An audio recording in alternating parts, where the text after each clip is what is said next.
Let's look at finding a confidence interval for the differences of two means. So we had said in the last lesson that this is our standard error. So if we're looking at our confidence interval, we know it's always centered at our statistic plus or minus z star times our standard error.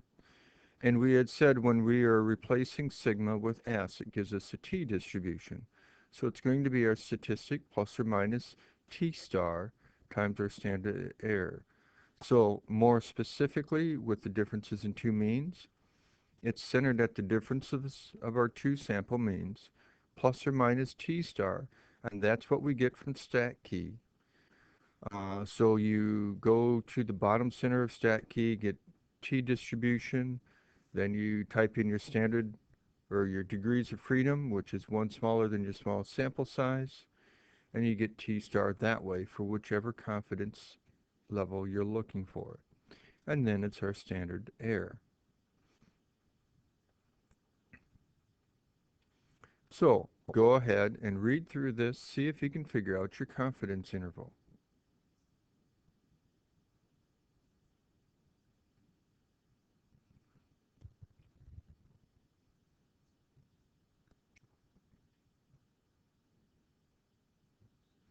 So check the conditions.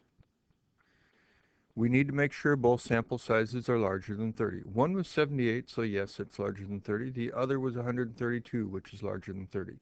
So it's going to be approximately normal, so that's good. So now let's go ahead and find t star. So go to stat key, hit the t distribution at the bottom, enter your degrees of freedom, which in this case is 77 because our smaller sample size is 78, and we got to subtract 1. We're dealing with the two-tail situation, and we were dealing with a 90% confidence interval, so type in 0.9 here, and you get your t star right down here at the bottom. So that's how we come up with this right here from stat key. So now let's go ahead and calculate our statistic. So let's first of all figure out the differences in our two means. So we'll take our first GPA mean minus the second GPA mean, and we get a negative 0.265. Let's also look at calculating the standard error. So we need to take the standard error from our first sample, which is 0.669, and square that over that sample size, plus the standard deviation of our first sample squared over that sample size. Add those together and take the square root, and we get our standard error.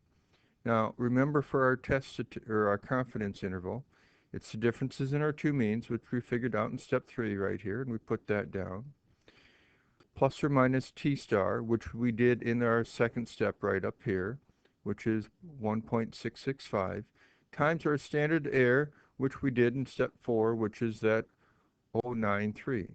So we multiply these last two together, and then we can get our confidence interval by taking negative 0.265 minus 0.155, and that gives us this first number.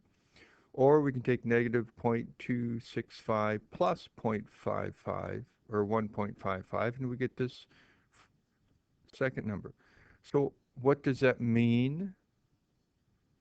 We are 90% confident that getting assigned a roommate who brings a video game to college decreases the mean for your first semester GPA by 0.11 to 0.42 points. Now, there is some causation here because on the last slide it said they were randomly assigned.